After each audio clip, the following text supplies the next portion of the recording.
రక్షణ పొందిన అమ్మాయి రక్షణ పొందని అబ్బాయిని చేసుకొని పెళ్ళి ఆయన మారుస్తానులే, ఒక ఆత్మను రక్షించినట్లు ఉంటది కదా అని ఇప్పుడు కొత్త బోధ ఒకటి వచ్చింది.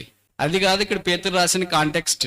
ఆ దినాల్లో రక్షణ పొందక మునిపే పెళ్ళిళ్ళు చేసుకుని ఉంటారు కొంతమంది. తర్వాత ఈశ్వరులుగా స్త్రీలకు భక్తి ఎక్కువ కనుక మొదట స్త్రీ రక్షించబడి ఉంటారు, భార్య రక్షించబడి ఉంటారు. ఆయనకు బయట వ్యాపారాలు ఎక్కువ ఉంటాయి కదా, అందుకే ఆయన రక్షణ పొందలేదు. ఇప్పుడు ఈ రక్షణ పొందిన వ్యక్తి స్త్రీ పేతురు లాంటి వాళ్ళ దగ్గరికి వచ్చింది, ఏమన్నా ఆయన రక్షణ పొందలేదు, ప్రార్థన చేయండి అని.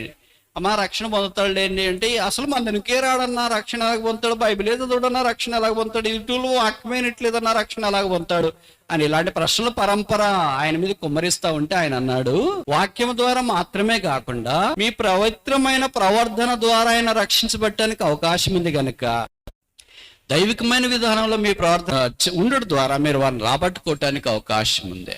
ఇలాగ రాశాడు. కానీ ఇప్పుడు కొత్త ట్రెండ్ వచ్చిన వాళ్ళు ఏం చేస్తున్నారంటే, రక్షణ పొందకపోయినా అబ్బాయిలు చేసుకోవచ్చులే, అమ్మాయి నువ్వు మార్చుకోవచ్చులే ఆయన్ని. నాకు తెలిసి ఇప్పటిదాకా 20 ఏళ్ళ దాకా నేను పరిచయంలో ఉన్నాను.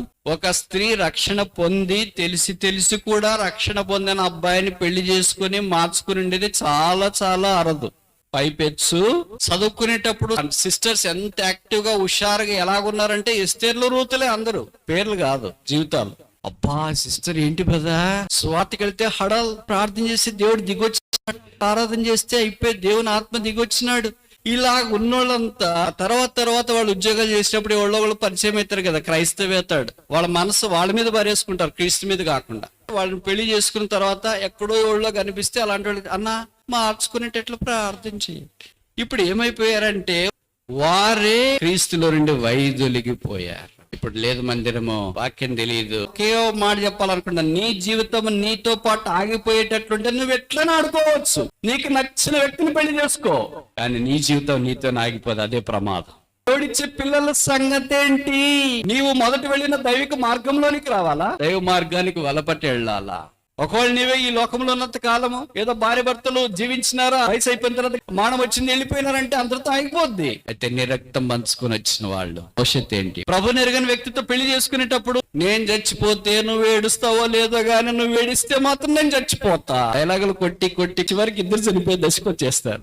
జీవితం డైలాగులు కాదు, జీవితం టీవీ సీరియల్ కాదు, జీవితం బిగ్ బాస్ కాదు, జీవితం జబర్దస్త్ కాదు, జీవితం డి కాదు, జీవితం వాస్తవం క్రీస్తు కొరకే జీవించట. మనం ఒక్కళ్ళైతే ఇష్టానుసారంగా బతకొచ్చు. రక్షణ అంతదాకా కాపాడుకోరంటే ప్రభు వస్తే ప్రభు దగ్గరికి వెళ్ళచ్చు. నేను ఈ క్రీస్తుని నమ్ముకున్నాను, ఆ క్రీస్తు నా చుట్టూన్న వారికి ప్రభావితం చేయాలంటే, కన్న బిడ్డలకు నేర్పించాలంటే మనం క్రీస్తులో ఉండడం చాలా